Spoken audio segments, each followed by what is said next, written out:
Hello everyone, welcome to the new episode of serials of Bhagyavati Bhav season 2। Please मेरे channel को subscribe कर लें। Episode के बिगनिंग में राघव को दिखाया जाता है जो कि बहुत ही खुशी खुशी सिया के लिए बलून्स लेकर आता है।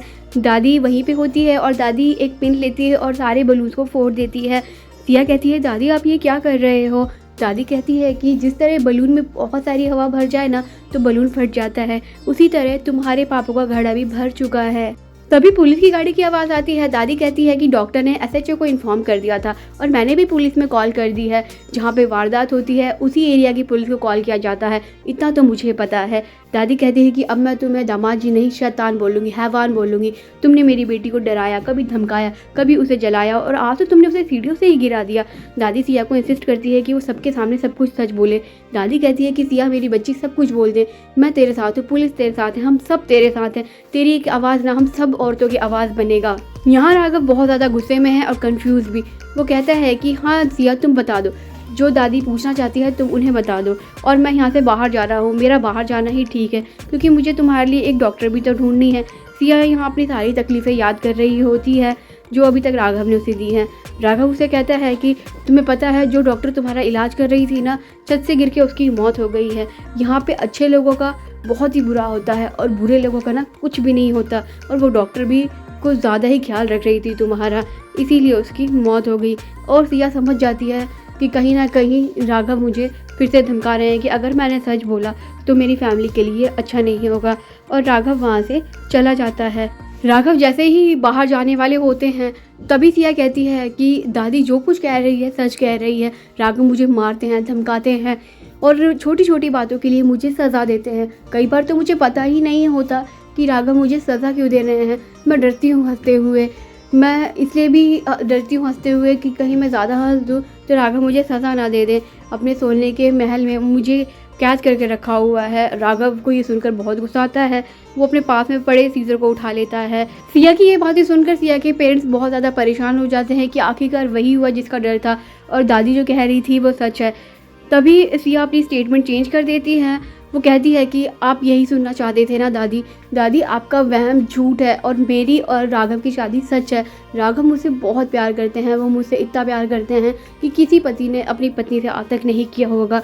और राघव खुश हो जाता है और वो सीजर को अपने हाथ में से रख के सिया को देखने लग जाता है। सिया राघव की तरफ देखती है और कहती है कि दादी की तरफ से मैं आपसे माफ़ी मांगती हूँ। राघव सिया के पास आता है और कहता है कि नहीं नहीं, तुम्हें ये करने की ज़रूरत नहीं है, I love you so much John. Raghav कहता है कि आज तुम मेरी धर्म पत्नी भी बन गई, मुझे धर्म संकट से बचा लिया। दादी बहुत गुस्सा हो जाती है और कहती है कि बस करो तुम दोनों, मुझे पता है कि तुम दोनों ये सब क्यों कर रहे हो, मैं और ये सब बर्दाश्त नहीं करूँगी और सिया को मैं और ज़्यादा तकलीफ़ नहीं देने दूँगी तुम्हें। दादी सिया को फिर से कहती है कि सच बोल दे मेरे बच्ची। सिया के पेरेंट्स दादी की तरफ गुस्से से देखते हैं कि दादी जानबूझकर सिया को इंसिस्ट कर रही है कि वो राघव के खिलाफ बोले, पर सिया कुछ भी नहीं बोलती है। वो अपनी इसी स्टेटमेंट पर टिकी रहती है कि राघव और वो एक दूसरे से बहुत प्यार करते हैं और वो राघव के साथ बहुत ज़्यादा खुश है। सिया उल्टा दादी पे ही इल्ज़ाम लगा देती है कि दादी को एक बीमारी है जिसमें कि उन्हें शक होता है और वो अब चीज़ें भी भूलने लगी है। उन्होंने ही वो तेल वहाँ पे गिराया था और गिरा के भूल गई। फिर दादी माफ़ी मांगती है, अपने मन ही मन में दादी से कहती है कि मेरे में सच बोलने की हिम्मत तो है, पर सच के बाद जो कीमत चुकानी पड़ेगी ना उसकी हिम्मत नहीं है। मैं नहीं चाहती कि राघव मेरा गुस्सा दादी से या मेरे पेरेंट्स से ले। दादी भी कहती है कि मैं तेरी आंखों में मजबूरी देख सकती हूँ मेरी बच्ची, कि तू क्यों नहीं सच बता रही है सबसे। राघव आंखों ही आंखों में इशारे करके सिया को समझा देता है कि अगर उसने सच बोला तो किसी के लिए भी अच्छा नहीं होगा। दूसरी तरफ राघव बहुत ही अच्छा दामाद बनने का नाटक कर रहा है। वो सबके लिए जूस लाता है और सबका बहुत ख्याल रखता है।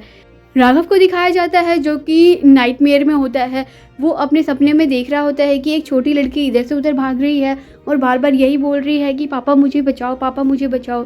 राघव की नींद अचानक खुल जाती है और वो उठते ही कहता है माय लिटिल जॉन। विराज अचानक उठ के खड़ा हो जाता है। वो उनियाल के खराटों की आवाज़ सुनता है। उसके खराटों की आवाज़ से वो बहुत ज़्यादा गुस्सा हो जाता है कि मैं यहाँ पे परेशान हूँ और ये चैन की नींद सो रहा है। वो गुस्से में पास में पड़े टेप को उनियाल के मुंह पे बांध देता है और कहता है कि समय समाप्ति की घोषणा हो चुकी है, मैं यहाँ पे परेशान हूँ और तुम चैन की नींद सो रहे हो, जल्दी उठो और जाओ, जाके मेरे सवालों के जवाब लेकर आओ। और उनियाल डर के मारे वहाँ से भाग जाता है। विराज जिसे एक बहुत ही स्ट्रॉन्ग मैन दिखाया गया है, जिसमें कोई इमोशंस नहीं है, लेकिन अपनी बेटी के लिए उसे इमोशनल दिखाया गया है, जो कहता है कि my little John I am coming for you. Siya की माँ दादी को समझाने की कोशिश करती है कि बेटी कमाई का बहुत ही नाजुक रिश्ता होता है, इसमें जितने भी कांटे लगेंगे ना, दुख अपनी बेटी की को ही होगा। वो कहती है कि चलिए हम अपने घर चलते हैं, पर दादी कहती है कि जब तक सिया को डिस्चार्ज नहीं मिल जाता यहाँ से मैं कहीं नहीं जाऊँगी। और राघव फिर से गुस्सा हो जाता है। सिया को डिस्चार्ज मिल जाता है, सभी पेरेंट्स सिया से बातें कर रहे होते हैं और वो उसको सी ऑफ कर रहे होते हैं। जब सब सी ऑफ कर रहे होते हैं तो राघव कहता है कि दादी आप भी इसको आशीर्वाद दो ना, आप इसको सौभाग्यवती होने का आशीर्वाद दो। दादी कहती है कि सौभाग्यवती भव। उसी समय डॉक्टर की लाश उसी फैमिली के सामने, मतलब शर्मा फैमिली के सामने से निकलती है। और ऐसे में जबकि सिया पहले से ही डरी हुई है, ये सब देखकर वो और ज़्यादा डर जाती है। उसकी जो थोड़ी बहुत हिम्मत है सच बोलने की वो भी टूट जाती है। एपिसोड यहीं पे एंड हो जाता है। होप कि आपको एक्सप्लेनेशन अच्छी लगी होगी।